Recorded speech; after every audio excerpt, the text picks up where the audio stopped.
पांचाल देश के नरेश द्रुपद की कन्या द्रौपदी थीं, इसलिए उन्हें पंचाली भी कहा जाता था।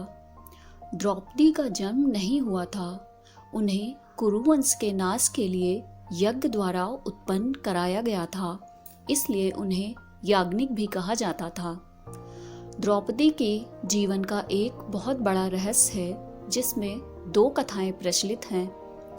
एक पौराणिक कथा के अनुसार द्रौपदी के 5 पति थे, किंतु वो 14 पतियों की पत्नी भी बन सकती थी, क्योंकि अपने पूर्व जन्म में द्रौपदी राजा नल और उनकी पत्नी दमयंती की पुत्री थी। उस समय द्रौपदी का नाम नलयनी था। नलयनी ने अपनी मनोकामना पूर्ति हेतु भगवान शिव की कठोर तपस्या की। जब भगवान शिव उनकी तपस्या से प्रसन्न होकर प्रकट हुए, तो नलयनी ने उनसे यह मांगा कि अगले जन्म में उन्हें 14 इच्छित गुणों वाला पति मिले।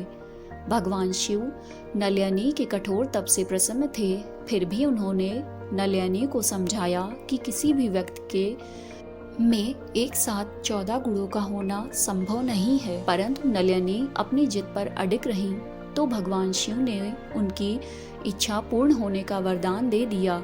इसी वरदान में अधिकतम 14 पति और प्रतिदिन सुबह स्नान के बाद पुनः कुंवारी होना भी शामिल था।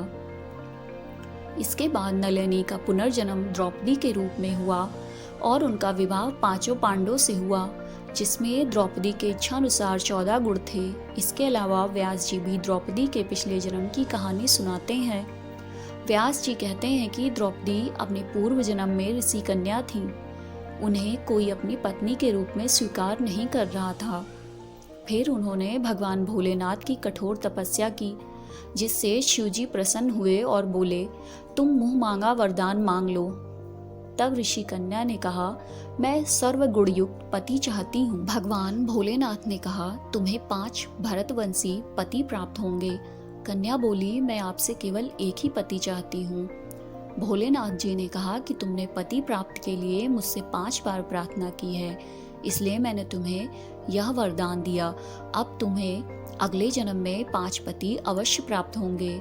मेरी बात अन्यथा नहीं हो सकती। भगवान शिव के इसी आशीर्वाद से महाभारत में द्रौपदी का विवाह 5 पांडवों से हुआ।